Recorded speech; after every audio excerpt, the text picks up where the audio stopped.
श्री गुरुवे नमः। चैतन्यं शाश्वतं शान्तं व्योमातीतं निरञ्जनं नादबिन्दुकलातीतं तस्मै श्री गुरुवे नमः। ओम शांति शांति शांति। प्रणाम भवन।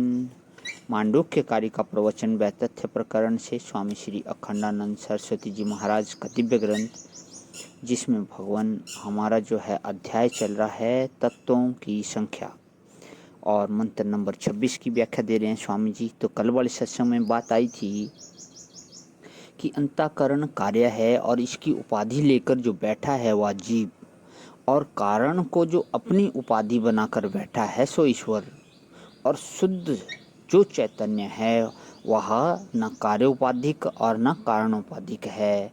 वह जीव और ईश्वर दोनों से विलक्षण है। तो इसको आगे करते हुए भगवान इसमें यह बात आई कि दूसरा दृष्टा ही नहीं हो सकता। सांख्यों ने दृष्टा को तत्व मानकर जो अनेक माना वह भी गलत, और योगियों ने ईश्वर को जो विशेष पुरुष विशेष के रूप में माना सो भी गलत। यह ईश्वर का निषेध नहीं हुआ, ईश्वर के अमुक रूप का निषेध हुआ। जैसे पूर्व मीमांसक कहते हैं कि हम न्यायिकों के ईश्वर का खंडन करते हैं, वस्तुतः वे ईश्वर का खंडन नहीं करते।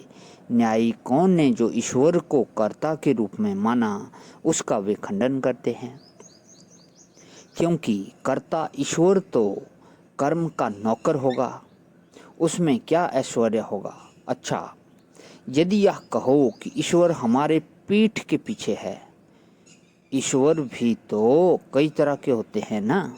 एक तो वह जिनको अपनी गोद में लेकर खिलाया जाए, बच्चे की वासना जिनके चित्त में ज़्यादा है वे ईश्वर को पुत्र के रूप में देखते हैं। ईश्वर पुत्र भी है।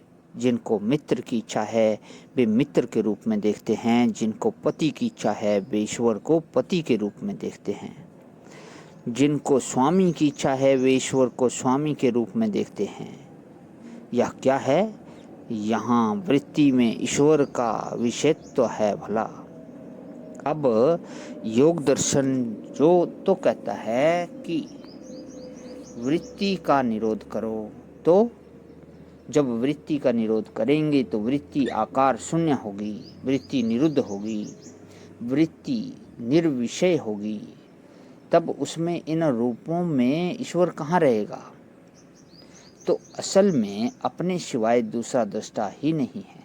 जब दूसरा दृष्टा ही नहीं है तो दृष्टाओं की अपेक्षा से एक दृष्टा विशेष कहाँ से होगा? तो एक तो दृष्टा दृश्य की भूमिका में अपने आत्मा से पृथक ईश्वर को स्वीकार नहीं किया जा सकता, इसलिए तत्व को 26 बनाना बिल्कुल गलत है। अब दूसरी जरा समाधि वाली बात भी आपको सुनाते हैं। वह यह है कि वेदांतियों का तो ऐसा कहना है कि जो लोग आत्मा में आनंद का चिंतन करते हैं कि आत्मा आनंद रूप है, तो उनको विषय से वैराग्य होवे या फल तो ठीक है, माने आत्मा में ही आनंद है, विषयों में आनंद नहीं है। अरे क्या, विषय तो बड़े गंदे हैं। एक आम का स्वाद लेना हो तो उसको काटना पड़ता है और दांत से कुचलना पड़ता है और फिर निगल जाना पड़ता है। विषय भोग की यह स्थिति है, इसी से भोग को हिंसा बोलते हैं। नानुपहत्य भूतानि भोगम संभवति, बिना किसी को दुख पहुंचाए भोग नाम की वस्तु हो ही नहीं सकती। एक ना एक को दुख देंगे तब भोग करेंगे। कोई वस्तु नष्ट होगी, कोई कर्म नष्ट होगा, किसी का धर्म नष्ट होगा, तो प्राणियों को दुख पहुंचाए बिना भोग नहीं हो सकता। ईश्वर भी जो संपूर्ण जगत का कारण है, जो विवर्ती अभिन्न निमित्तोपादान कारण अखंड चैतन्य है, उसको जब तक नन्हा सा गोद में नहीं ले आवेंगे तब तक वृत्ति का विषय कैसे होगा। प्रणाम भगवान। आज विराम। ओम शांति शांति शांति।